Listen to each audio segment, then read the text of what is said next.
For this fashion illustration, you're going to be needing paper, drawing board, pencils, markers, and some imagination. It's time to draw.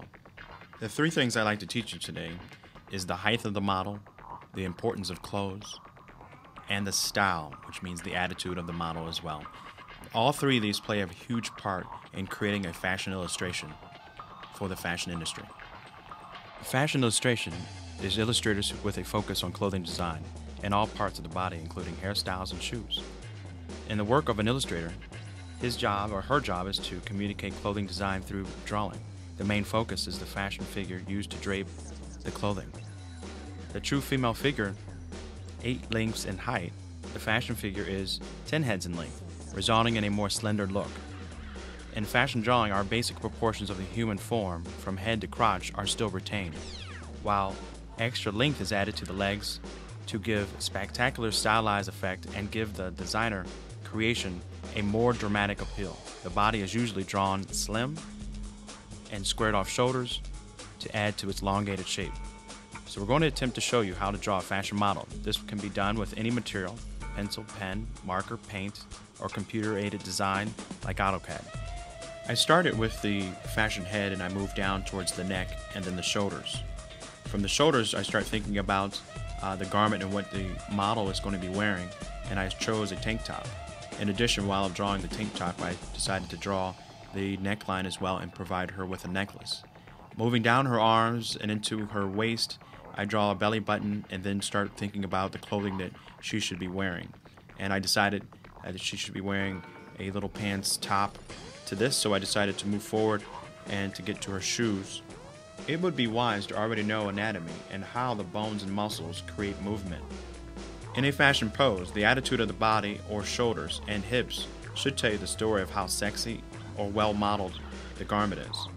The hips and shoulders should be doing the opposite. It's defined as a sway. There are different kinds of poses. There's the frontal view, profile, or active pose. And now I decided to put her in heels. And then I start thinking about the color. By using contour lines, perspective, and some principles of garment construction, the fashion pose can be beautiful as seen on runways from Paris to New York City. The study of fabrics and how it drapes and folds is extremely important. You should show the depth, the distance, and whether the fabric is cotton, velvet, satin, or even wool. Practice drawing drapery. This will lead to a great rendered garment illustration. By concentrating on the texture, line, shape, and color, a thorough understanding of the relationship between visual arts and fashion is conveyed. Dramatic lines combine with vibrant colors to make a strong contrast that brings richness into my artwork. Through the metamorphosis of textiles and designs, volume, movement, freedom, and energy are created. A sense of completeness is achieved by attention to symmetry and balance in mind. The fashion model or figure you're drawing, either from real life or from fictional, should always be drawn gracefully in a relaxed manner. The neck and the feet should always be balanced underneath one another. So if the feet are close together, then the neck should be directly underneath. If the feet are spaced out, like in this example, the neck should be in the center. It would be wise to already know your anatomy and what the bones and muscles are doing. So remember, to create a stylish fashion model, you need accessories, decorative elements, your own created color, and when you apply the finishing touches, the result will be striking. To practice different garment designs, it's essential. From avant-garde to wedding gowns to runway sexy. Remember, adding details like smoky eyes for night scenes or very light makeup to enhance and/or bring out the features is the best.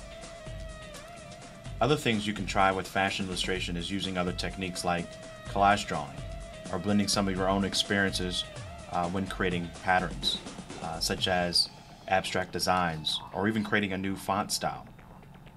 But most of all, you still have to understand the body. That's the most important thing. The possibilities are endless, so remember, practice, practice, practice. Everywhere, everything, and every day, you should be developing your observational skills. Now that you've seen the fashion model, let's review. You start with the head, then a very long neck, shoulders, to waist, waist to top hips, and then top hips to bottom hips, and then of course long legs and stiletto heels. Exaggerate the figure. Things that you could use are like a mannequin to help. But remember, the rules when sketching fashion illustration is about the clothing design. The way the model is drawn describes the mood, the character, and what it's important, how the clothes fit on a model.